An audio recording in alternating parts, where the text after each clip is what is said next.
Stay tuned for the Joan Quinn Profiles. As an editor for Andy Warhol's Interview, the Los Angeles Herald-Examiner, LA Style, and Detour magazines, Joan covered the social set, the Hollywood hotshots, the international art scene, the mysteries of food, the excitement of travel, and the fabulous world of fashion. Joan continues to find creative people on the cutting edge who make things happen. Here's Joan Quinn.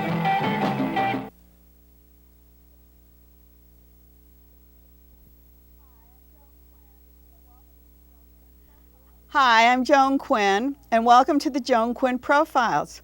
Today on our show, we'll have director Jule Gilfillan and wood sculptor Pamela Weir-Quiton as our guests. We interviewed Jule Gilfillan and her lead actress, Catherine Kellner, outside of the studio. But we're going to talk to her about her film Restless, which Jule wrote and directed. Restless was shot in China with a bilingual cast, and it was a low-budget, independent film. And Jude encountered all kinds of obstacles, things that she didn't learn about when she was at the USC Film School. So we'll see the interview with Jude, and right after that, a clip from the movie Restless. Hi, Jule. Hi. It's a beautiful name. Does it have any roots in Chinese? No, it's Norwegian for Yule tide. Oh, it is? Yeah, so it's winter solstice in Norwegian. But in 1986, you earned a Bachelor in Asian Studies. And why China? It's a good question. I never really know how that came up. My roommate and I had to take a language for an undergraduate requirement, and for some reason we decided we needed to take an Asian language. So we were going through the catalog, and there was Sanskrit and Japanese and Chinese, and we kind of ruled out Sanskrit right away, and Japanese started at 8 a.m. and Chinese started at 10, so we chose Chinese. And the first day of class we went in, and the professor turned around, and he was this white guy, and he started speaking Chinese and writing Chinese characters on the board, and I thought, that's pretty cool, I'd like to try that. So that has nothing to do with Norwegian background? No, Not at all. I don't have any Chinese connection in my childhood at all. And did you start taking the language, or did you take Asian Studies first? It sounds like you started language first. Started the language first, and after the first year I got a scholarship to go for my junior year in Taiwan. And then everything changed after that. And then you hadn't gone to film school yet? No. So when did you decide to go to film school? I was in Taiwan after I graduated, I think it was 88. And my Chinese was at a high enough level that I could read newspapers and magazine articles. So every day with my teacher, I would read something in a magazine or newspaper. In the late 80s, a lot of great films were coming out of Taiwan and China, so I tended to read film criticism. Now, before I majored in Asian Studies, I was a studio art major, so I was always interested in the arts. And I think that's when it started to occur to me that film school might be a great place for me to go. So you did come from an art background, too. Right. Which, one of the questions I was going to ask you is why you needed, in Restless, why you needed a what do you call it, a set director, because you were in China, right? I'm sorry, I don't quite get the question. The set director that you used. The set director? The set... you mean the production designer? Designer, yeah. Oh yeah, my production designer is incredible. He did, Raise the Red Lantern and To Live and like all these fantastic Chinese productions, Cao Zhouping. He's brilliant, and to get the opportunity to work with him is just an honor. So to me, that seemed like that's where the art came in. A lot of your art background, and you're focusing on what he had to do. Yeah, I think we were able to communicate really well because I had an art background, but, he's such a master that I, almost didn't dare say anything. When you were in Taiwan and you made a couple of, or was it after film school that you made a couple of films in China? Actually, I made them while I was in film school. The first one was, I was at USC Film School and got a grant to go to the Beijing Film School. And the first film I made, My Glorious Paradise, I made while a student at the Film Academy there, and I also shot some other pieces that I later put together when I was at USC, finishing my degree, my master's. So the 2 films I shot in China I actually shot in Beijing. And that film school is very prestigious and has put out a couple of 2 or 3 really great directors. Yeah, all the great 5th generation and now the 6th generation filmmakers. They were my classmates, my teachers, you know, and strong influences on my filmmaking. When you went to make Restless in Beijing, which you wrote and directed, did the films that you had made there before help you in this film? The short films I had made, they helped me in as much as like my DP, my production manager, my studio executives. They were all people I'd worked with on my short films when I was a student in Beijing. But my short films were very different. They were art films. One of them it won a Region 1 student Oscar for the best experimental film. So it was not a romantic comedy by any stretch. None of the films I'd made before were as accessible as this. Did you have other obstacles that came up that you during didn't production? encounter? Yeah, while you were making Restless, were there new obstacles that you didn't think about? Oh yeah. I mean, I don't know how different they are from all independent film, but like for example, there's a love scene in Restless where the chess master and Leah get together, and I had written the scene as a nighttime bike ride through Beijing, and then they come back to her house, and it was a very slow, very intimate scene. The day we had to shoot it, it was raining cats and dogs. It was just thunderstorms. The actors were drenched, and I had them get on their bikes and just power through the rain and just like laugh and scream and everything. But then when they came into the love scene, the momentum was completely different, so I had to rewrite the entire love scene. You wrote this movie. Is it autobiographical? Not specifically, but I probably in tone.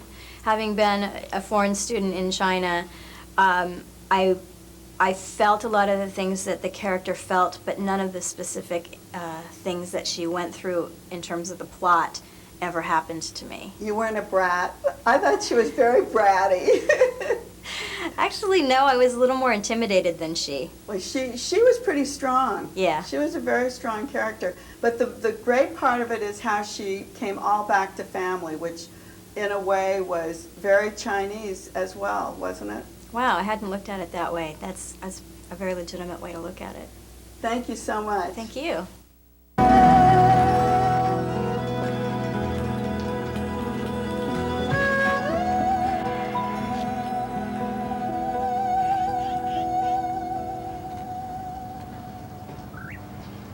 I'm sorry. I didn't mean you should find out like this. I just didn't think my grandpa would do something like that. It's no use to blame him. It was the war. People were scared.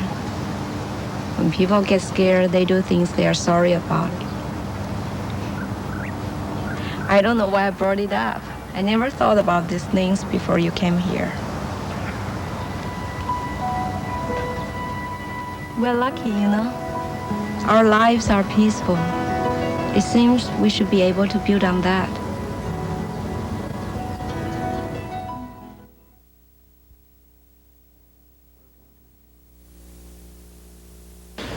Why you came here? Because I felt something with you. And I thought it might be something. You thought. You foreigners came here. You hang around and after a while you think you know something. You know nothing. Look at your house. It's a little museum. Look at my pretty Chinese things. Look at my interesting life. Look at your life. What is it? You make China to be your personal Disneyland. Okay, you had your fun. Now go home. We thank director Jule Gilfillan and her film Restless. And don't go away because we'll be right back with Pamela Weir-Quiton and you'll hear about all the work on the set, our mannequins and our woodwork. We'll be right back.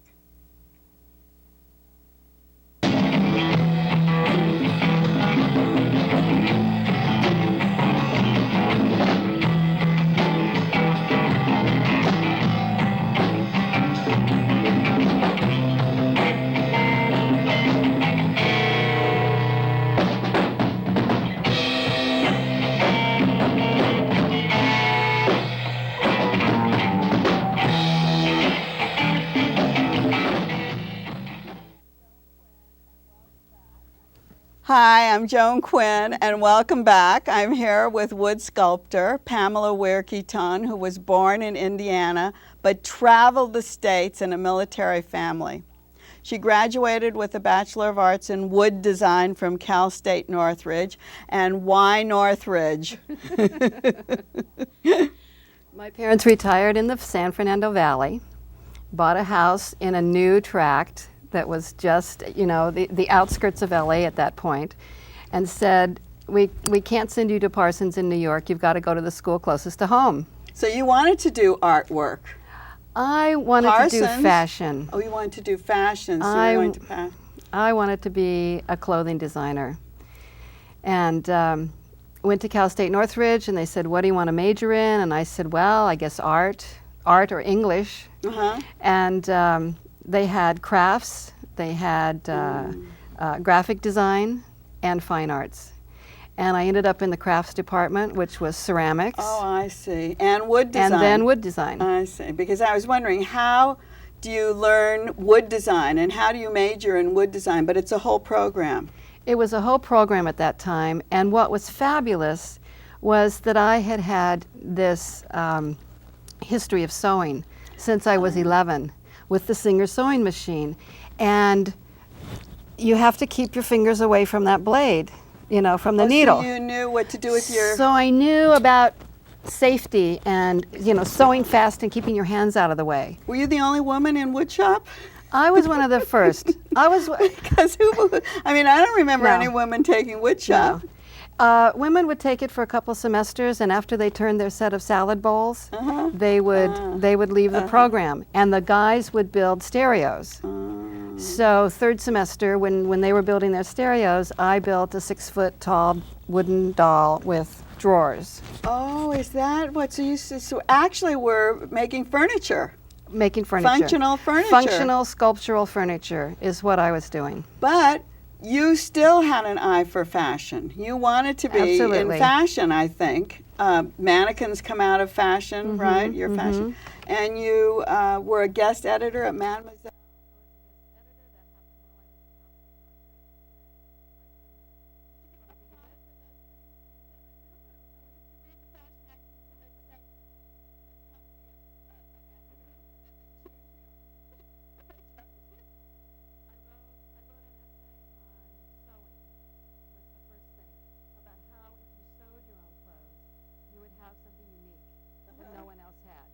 And I got past the first phase. And then the second one, I also did a photo competition. I also entered the photography competition and won honorable mention in that. So all for Mademoiselle, so you were really riding high.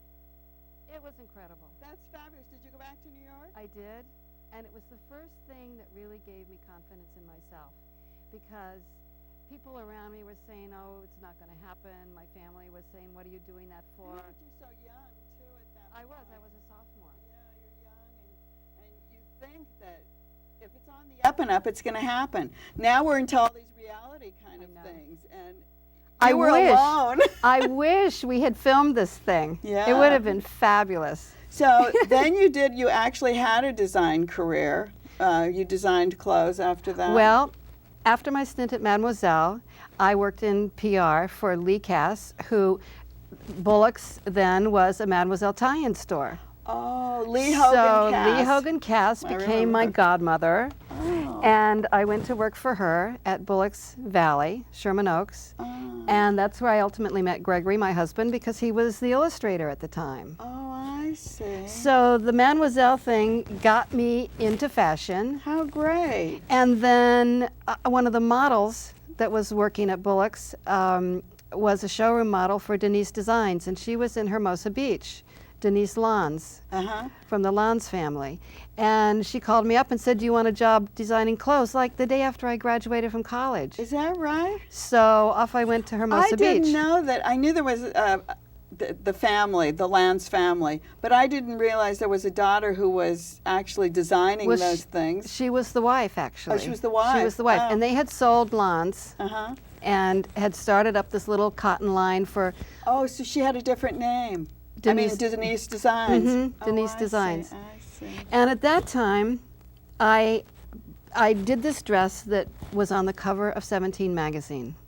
It was fabulous. And at the same time, the California Design 10 show was opening in Pasadena, and I was on the cover of Home magazine, which was the LA Sunday Times magazine. And so I had these two covers, 17 magazine and Home magazine. And Denise said to me, "You've got to choose." She said, "When you're driving around and you see a telephone pole, you should be thinking of little dresses for Denise Designs." And I was thinking, well, when I see a telephone pole, I'm thinking of wooden dolls. Exactly. And that's what, as an artist, you made functional sculpture. We have a box here that's a wonderful... These are some of the early things. This is one of the lambs. Some of the people that bought them called them Baba boxes. And there's bigger ones.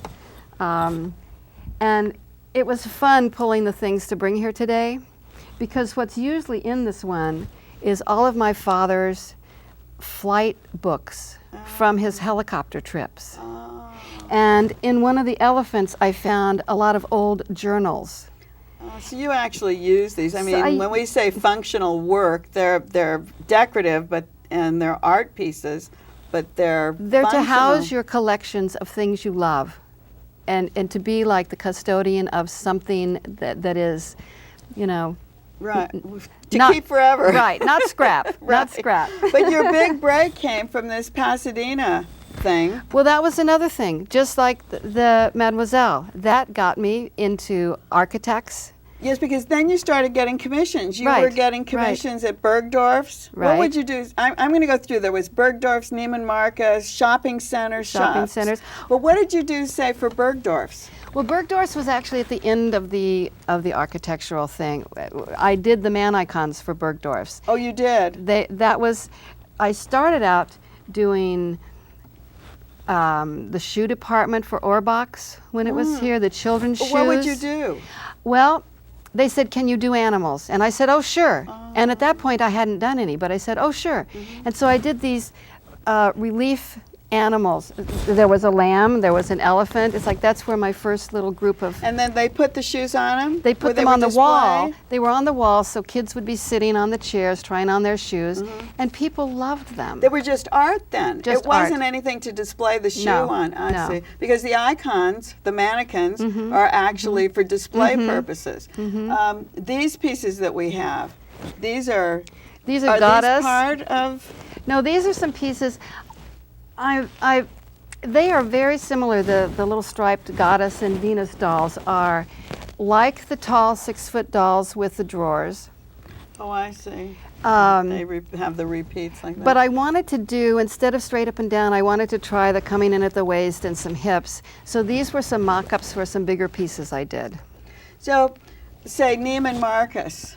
What kind of things did you make for them? They were man icons also. Oh, I see. And I think there was a couple of hundred of them, and at one point I had them all in the gallery, and we took this picture with hundreds of these man icons marching. They commissioned you to make several for different stores. Oh, for different stores and different departments, or? Yes, wherever I think they were in sportswear, but at Bergdorf's. How did they find you? Well, there's a network of architects that work, that work for stores. I see. Yeah. A good friend of mine, Scott Meyer, was working with Angela Patterson, who was then at Bergdorf Goodman, and from Bergdorf's then. The pictures got to Neiman Marcus and Bullock's then. So you gave up your fashion design because you were making things to display fashion. Right. And I've known of you over the years, and I think you are a fashion horse, just like I am.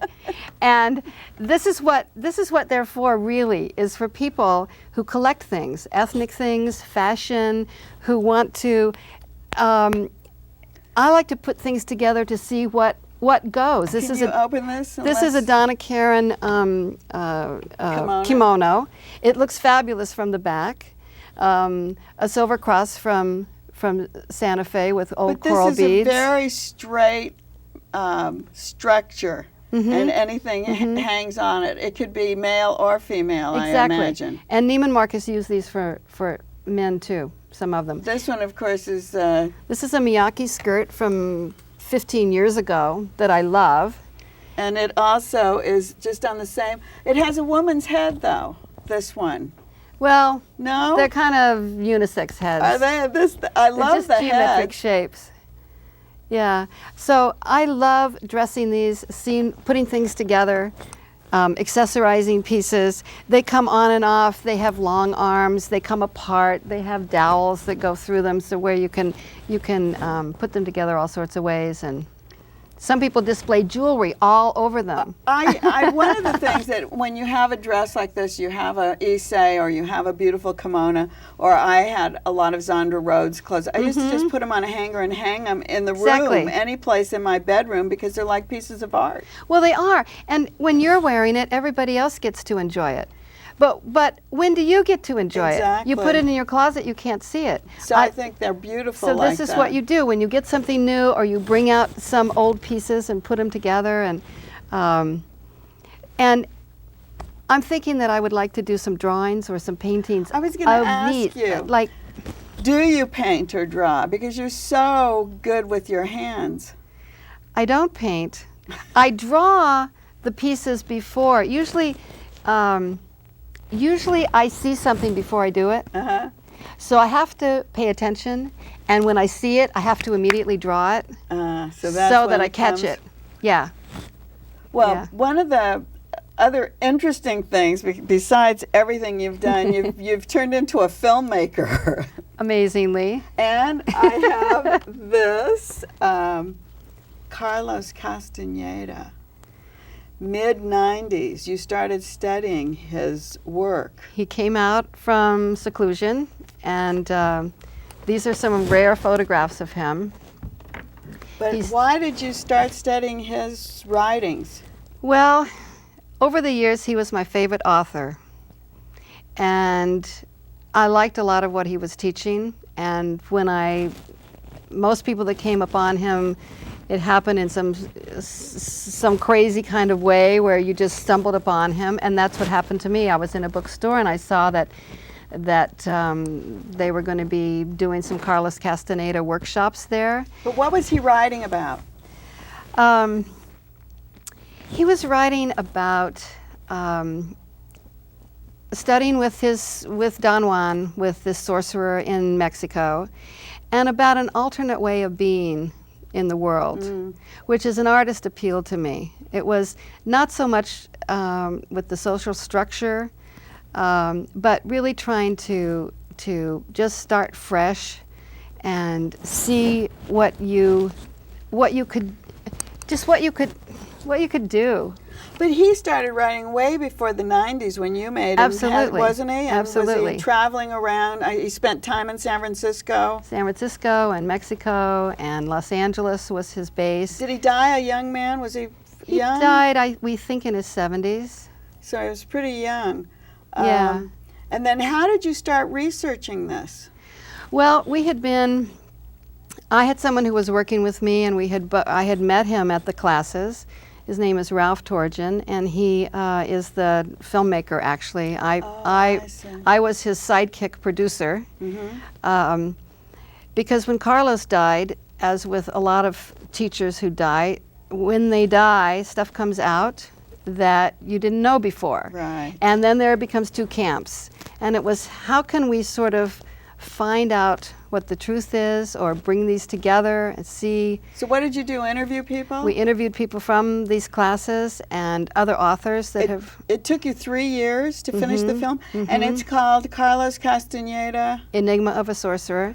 But you know, I remember people following him, and they would like totally give up their names. They'd get lost. We didn't know what. In fact, this one girl, Susan Arslan, that we knew, just disappeared. We never heard from her again. Well, you mentioned that, and that's the story of some people. That wasn't what I chose to do.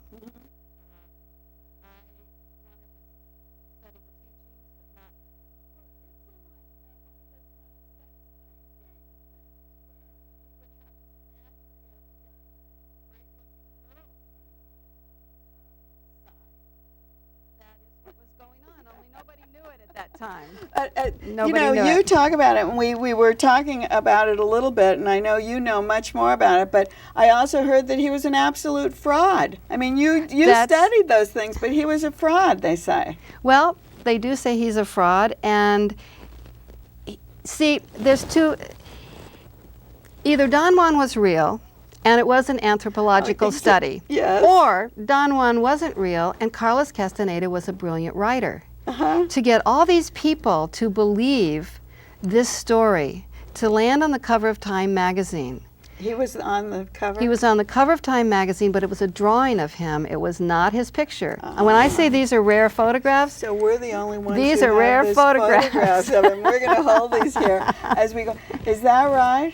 So the thing is, when you heard Carlos speak or when you read his books, it grabbed you. It pulled something in you to where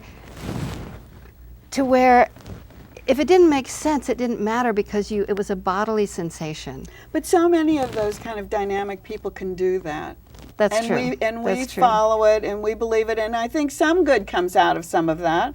So whether he was a fraud or not, if you find the right part of him, then it makes you better. If you get a piece of it, if there's anything you get. And how long is the film? The film is now 91 minutes. It's just been cut. So it's perfect for perfect documentary length, and also to be shown in theaters. That's very exciting. I have a couple of little power packs for you that we put together from the film. Got some smudge, got a little rock. I'll hold these out. These all are the kind of things that he worked with? This is what we thought we'd put together just to give people a sense. Burn a little smudge. It smells so good. There's a rock in there with the website on it, and something for that kind of shines, an abalone shell in there. Oh, it's already been at the Independent Film Festival and Beverly Hills Film Festival. It's been at six film festivals, and now we are we hope, moments away from distribution. Oh, I'm so happy you came on. Thank Pamela, you very so much, good Joan. to see you. Thank you for watching Pamela Weir-Quiton, and keep writing to 777 South Figueroa, 44th floor, Los Angeles, 917. See you next time on the Joan Quinn Profiles.